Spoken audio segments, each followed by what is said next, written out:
In the year 1154, a man sat in a marble palace in Palermo and wrote down a secret that would quietly embarrass Italy for the next 800 years. He described a little town on the Sicilian coast, where workers were making long, thin strings of dried wheat by the ton, drying them in the sun, packing them into ships, and sending them right across the Mediterranean. That was pasta. Real, dried, factory-made pasta, ready to store for months and boil anywhere. And here's the part that stings. The man writing it down was not Italian. He was an Arab geographer named al-Idrisi. He was working for a court in Sicily where the sugar, the lemons, the rice, and even the crushed ice in the cups had all arrived by way of the Arab world. And Marco Polo, the man half the planet still credits with bringing noodles home from China, would not be born for another 100 years. So here is what I promise you. By the end of this video, you'll know exactly which 10 foods you have been proudly calling Italian your whole life that actually came out of Arab kitchens, Arab farms, and Arab trade routes. Some of these are going to be uncomfortable, and the very last one on this list is so Italian in your head, so tied up with tiny cups and gleaming machines and a certain hand gesture, that when I tell you where it truly comes from, you are going to want to pause the video and argue with me. I'm saving that one for the end, and it is worth the wait. My name is David, and this is Food Origins, the show where we pull back the curtain on the food you grew up eating and find out it came from somewhere you never expected. If it's your first time here, do me a favor and hit subscribe, because today we are going to Sicily, to Naples, to the lemon terraces of the Amalfi Coast, and then a great deal further east than you would ever guess. Let's get into it. Food number 1, spaghetti. We have to start here, because this is the one that breaks people. If I asked you to picture the single most Italian thing you can imagine, a lot of you would land on a plate of spaghetti twirled around a fork. It is the flag. It is the whole mythology of the Italian kitchen on one plate. And the dried version, the stuff in the blue box in your cupboard, the stuff that keeps for 2 years and feeds a student through an entire winter, did not begin in Italy at all. Fresh pasta, dough rolled out and cut and eaten the same day. That is genuinely ancient and pops up in many cultures. But dried pasta, the technology of taking hard durum wheat, working it into strands, and drying it so it becomes a shelf-stable food you can ship across an ocean. That was an Arab innovation, and it landed in Europe through Sicily. The Arabs called those dried strings itriyya. When they ruled Sicily, from the 9th century onward, they brought that word and that technique with them. And that word did not vanish. In parts of southern Italy today, in Puglia, there is a beloved old dish called chicheri e triyya, chickpeas and pasta. And that word triyya is itriyya, still hiding in plain sight nearly 12 centuries later. Then, in 1154, al-Idrisi wrote his great geography for the Norman king Roger II, and he described the town of Trabia, just east of Palermo, as a place making enormous quantities of dried pasta and exporting it by the shipload to both Muslim and Christian countries. Read that again. An industrial pasta trade, documented, running out of Sicily, a full century before Marco Polo supposedly discovered noodles in China. The Marco Polo story is a myth, and it was more or less invented by an American trade magazine in the 1920s. The real story was always sitting there in an Arab manuscript. Italy took dried pasta and did extraordinary things with it, no question, but it did not invent it. And if that already rearranged something in your brain, just wait, because the next one is cold, sweet, and even harder to give up. Food number 2, gelato, or really, ice itself. The whole idea of frozen sweet things, which means gelato, granita, and sorbet all at once. Italy is the country the entire world associates with ice cream. You go to Rome, you queue at a gelateria, you feel like you are participating in something timeless and deeply Italian. And the deep root of that ritual is Arab. Here is the chain of events. The Arabs had a drink they called sharab, and a chilled, sweetened version called sharbat. That single word is the ancestor of the Italian sorbetto, the French sorbet, and the English sherbet all at once. The idea was simple and luxurious. You take snow or ice, you flavor it with fruit syrups and sugar, and you serve something cold in a hot climate, which in the medieval Mediterranean was close to magic. Now, where do you get snow in Sicily? You get it from Mount Etna, the volcano. For centuries, there was a genuine trade in snow harvested from the high slopes of Etna, packed and insulated and carried down to the cities. The Arabs who governed Sicily married that mountain snow to their sugar and their citrus and their flavoring techniques, and out of that came granita, the coarse, crunchy, semi-frozen ice that Sicilians still eat for breakfast today with a warm brioche. And here's the detail that stops people cold, if you'll forgive me. The thing that made real ice cream possible, sugar, was itself an Arab import to Sicily, which we will come back to. So it is layers of Arab knowledge stacked on top of each other. The cooling, the sweetening, the flavoring. Italy later gave us the smooth, dense, custard-based gelato we adore, and that refinement is genuinely Italian genius. But the ancestor of the cone in your hand was a cup of Arab-flavored ice, cooled by a volcano. Hold that thought, because sugar is coming back around. And the next food is bright, almond-scented, and shaped to fool your eyes. Food number 3, marzipan. Now we are moving into the world of Sicilian sweets, and this is where the Arab fingerprints are so thick you can practically taste them. Walk into any old-fashioned pasticceria in Palermo, and you will see it. A glass case full of what looks like a greengrocer's stall. Perfect little peaches, oranges, lemons, figs, prickly pears, chestnuts, every one of them glowing and lifelike. And every single one is made of almond paste and sugar, sculpted and painted by hand. This is frutta martorana, the marzipan fruit of Sicily, and it is one of the most beautiful things in all of European baking. Marzipan is, at its heart, ground almonds and sugar worked into a moldable paste, and that combination, almonds plus sugar, is pure Arab confectionery. The Arab world had a long, sophisticated tradition of almond and sugar sweets, and when that tradition met the almond groves of Sicily, which the Arabs also expanded, and the sugar they were refining on the island, marzipan was the natural result. The Sicilian name frutta martorana comes from the Martorana convent in Palermo, where the nuns became famous for making these little fruits. But the technique they were using, the almond paste itself, was inherited from the Arab kitchens that came before them. Even the English word marzipan and the Italian marzipane are argued by some food historians to trace back through Arabic. So the next time you crack open a box of marzipan at Christmas and think of it as an old European treat, remember it began as an Arab luxury, and Sicily was the bridge. And speaking of things the Arabs planted in Sicilian soil that we now think of as impossibly Italian, let's talk about the fruit that basically defines the most photographed coastline in the country. Food number 4, lemons. And I mean the whole citrus world, but let's center it on the lemon, because nothing feels more Italian than a lemon. The giant, knobbly, perfumed lemons of Amalfi and Sorrento. Limoncello, the bright yellow liqueur poured at the end of every good southern Italian meal. Lemon groves on terraces above a blue sea. It is a postcard. It is an entire regional identity. And lemons are not native to Italy. They are not native to Europe at all. The lemon, and the bitter orange alongside it, came west out of Asia, and the people who carried citrus across the Mediterranean and planted it in Sicily and southern Italy were the Arabs, roughly 1,000 years ago. Before the Arabs, the Romans had a citron, a thick-skinned, mostly pith fruit that was more curiosity than crop. It was the Arab agricultural revolution. Their irrigation, their knowledge of grafting, their vast network of trade that spread the true lemon and the sour orange across their territories, including Sicily. They planted them not just for food, but for gardens, for perfume, for medicine. The lemon that flavors your risotto, your fish, your granita, and your limoncello is sitting on that coastline because Arab farmers put it there. And here is a lovely little twist. Those terraced lemon gardens of the Amalfi Coast, that dramatic stacked landscape everyone photographs, owe their agricultural logic in part to techniques for growing on difficult land that spread through the medieval Arab Mediterranean. The most Italian fruit in the world is an immigrant, and its papers are Arabic. Now, from something bright and sharp, let's go to something golden and fried, and one of my personal favorites. Food number 5, arancini.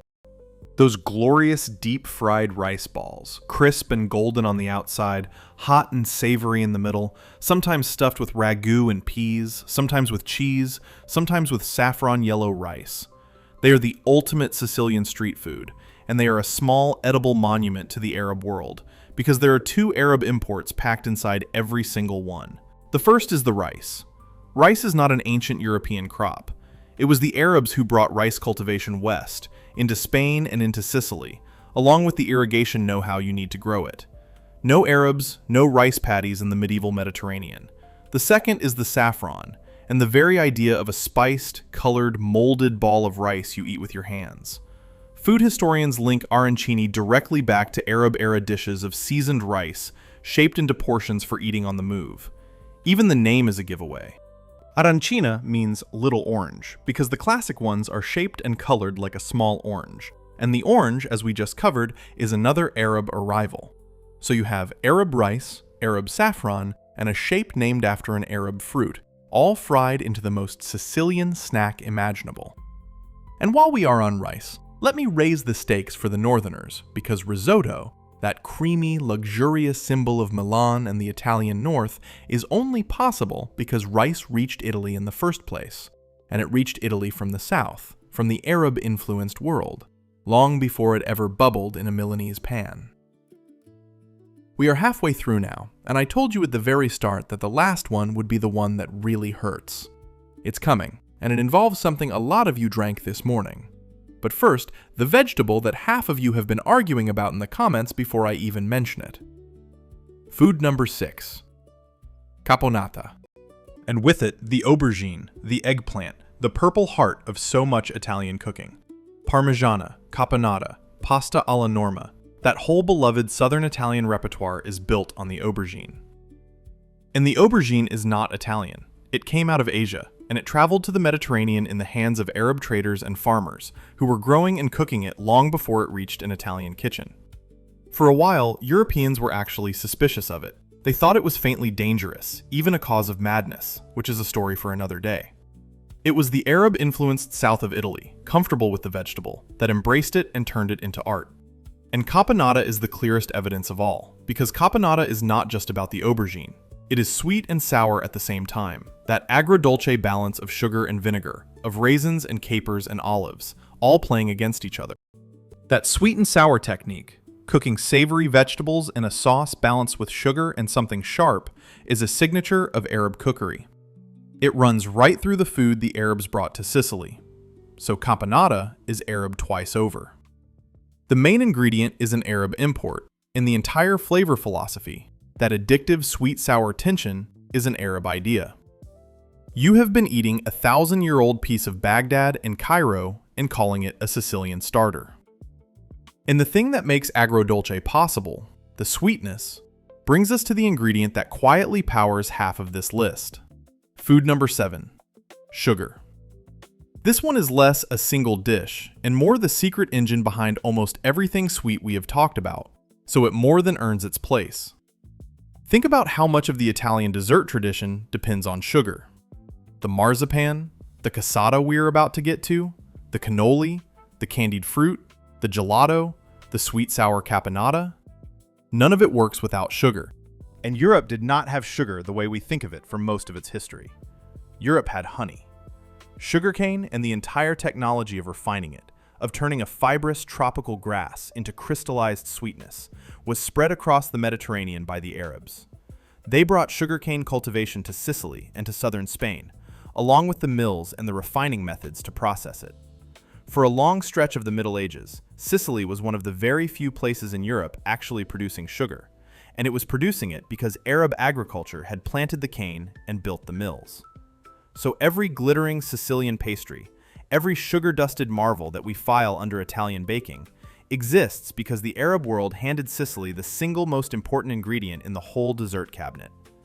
Italy became a sweet-toothed superpower using an Arab pantry. Keep that in mind for this next one, because it might just be the most famous pastry on the entire island, and its story runs straight through an Arab fortress town. Food number 8. Cannoli, the crown jewel of Sicilian pastry. That crisp, blistered, deep-fried tube of shell, filled to order with sweetened ricotta, studded with chocolate or candied fruit or pistachio, dusted with sugar. If there is a more famous Italian dessert, I struggle to name it. And its origins reach back into Arab Sicily. The most repeated origin story places the birth of the cannolo in and around Caltanissetta, a town in the middle of Sicily whose very name is thought to come from Arabic, often given as Calt el Nisa, which is usually translated as the castle of the women. And the legend, and I want to be honest that this part is legend rather than documented fact, ties the invention of cannoli to the Arab-era harems of that region, where they were supposedly created as a rich, sweet, celebratory treat. Now, legends are slippery, and I won't pretend this one is proven. But look past the story to the ingredients and the technique, and the Arab connection is not a legend at all. The sweetened ricotta, the heavy use of sugar, the candied fruit, the frying of a thin pastry into a shell, the pistachios and almonds, all of it sits squarely in the tradition of Arab confectionery that took root in Sicily.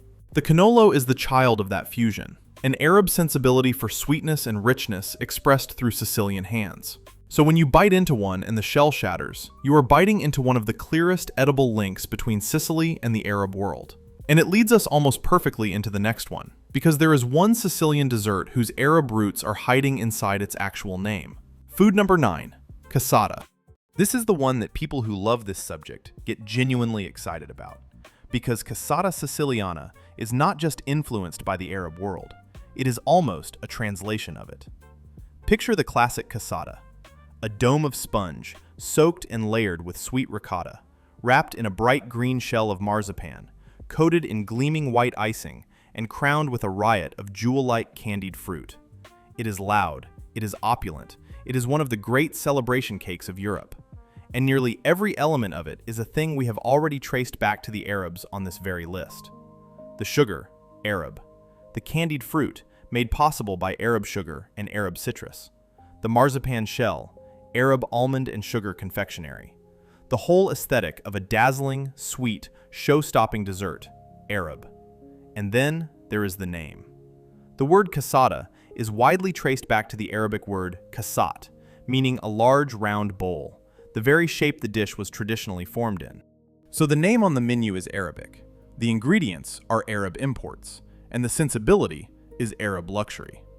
Cassata is often held up as the most Sicilian cake there is, the definitive island dessert. And it is. But being the most Sicilian thing turns out to mean being the most Arab Sicilian thing. Because on this island, those two histories are the same history. I promised you at the very start that I was saving the hardest one for last, the one that is going to make you want to argue with your screen. Here it is, and I need you to keep an open mind, because this is the food, or really the drink, that feels more Italian than almost anything else on earth. Food number 10, coffee. Espresso. The tiny cup. The gleaming machine hissing on a marble counter. The idea that no one on the planet does coffee like the Italians. Espresso, cappuccino, the whole culture of standing at a bar and knocking back a perfect little shot is stitched so tightly into our image of Italy that separating the two feels almost rude. So let me be careful and fair, because this one has two halves. The machine is Italian, genuinely, proudly Italian. The espresso machine, that pressurized marvel that pushes hot water through finely ground coffee in seconds, was invented and perfected in Italy, with the first patents appearing in Turin at the very end of the 19th century, and the technology refined across the early 20th. That engineering, that obsession with the perfect extraction, is a real and glorious Italian achievement, and nobody should take it away from them. But the coffee itself, the bean, the drink, the entire ritual of brewing roasted coffee and drinking it is Arab. It comes from the Arab world, full stop.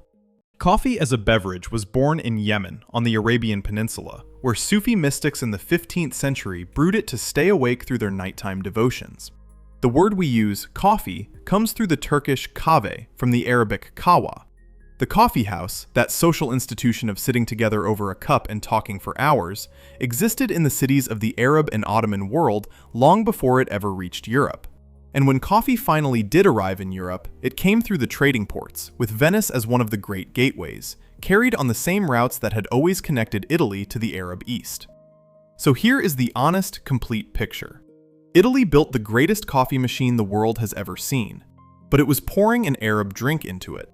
The espresso is Italian engineering wrapped around an Arabian soul. Every single time you order one, you are drinking 1,000 years of Arab history, served in an Italian cup. And I think that is the perfect note to end on because it is the whole point of this list in one small, dark, beautiful shot. 10 foods, 10 reveals, and one thread running through all of them.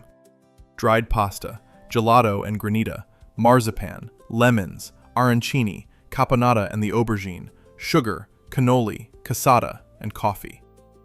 Every one of them is something the world files instantly under Italian, and every one of them owes a deep, specific, documented debt to the Arab world, and above all to that astonishing few centuries when Sicily sat at the crossroads and Arab farmers, cooks, traders, and scholars poured their knowledge into its soil.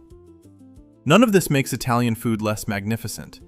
Italy took these gifts, the wheat and the sugar and the citrus and the bean, and built one of the greatest cuisines humanity has ever known.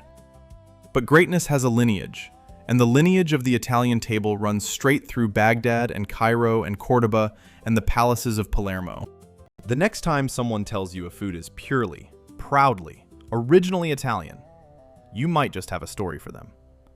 If this changed the way you see your next plate of pasta or your morning espresso, do me a favor and hit that like button and subscribe to Food Origins, because we have stories exactly like this one lined up for cuisines all over the map. And tell me in the comments, which of these 10 genuinely surprised you the most? Was it the pasta? Was it the lemons? Or was it the coffee in your hand right now? I have a feeling it's going to be different for every single one of you. And honestly, the arguments are the best part. I'm David. This is Food Origins. I'll see you in the next one.